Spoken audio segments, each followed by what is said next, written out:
এখানে কিছু আমি ছুরি শুটকি নিয়েছি, টমেটো, ধনেপাতা, কাঁচামরিচ, পেঁয়াজ, রসুন এবং শাকের জন্য পেঁয়াজ এবং রসুন কিনে নিয়েছি। আসসালামু আলাইকুম। আজ আমি চমৎকারভাবে ছুরি শুটকি সামুদ্রিক মাছটা যেটা, এটা আপনাদের রেসিপিটা দেখাবো। এখানে ভালোভাবে ধুয়ে আমি গরম পানিতে ধুয়ে ঝুরি করে কেটে নিয়েছি। দেন এখানে আমি পরিমাণ মতন তেল দিয়ে, সরিষার তেল দিয়ে পেঁয়াজ, রসুন আমি ভেজে নিচ্ছি।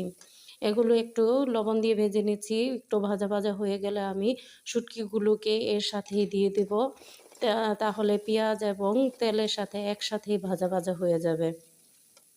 এগুলো ভালোভাবে ভাজা ভাজা হয়ে গেলে আমি এখানে পরিমাণ মতন আদা রসুনের পেস্ট দিয়ে দিলাম।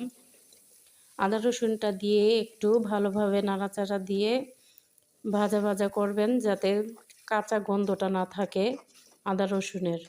দেন আমি সামান্য পরিমাণ পানি দিয়ে এখানে পরিমাণ মতন হলুদ, মরিচ এগুলো দিয়ে মশলাটাকে ভালোভাবে কষিয়ে নিয়েছি। এরপরে আমি কিছু টমেটো কুচিও দিয়ে পরিমাণ মতন পানি দিয়ে কিছুক্ষণ রান্না করে নিচ্ছি। এই শুটকিটার ভিডিওটা আমি এর আগেও দেখিয়েছিলাম অন্যভাবে।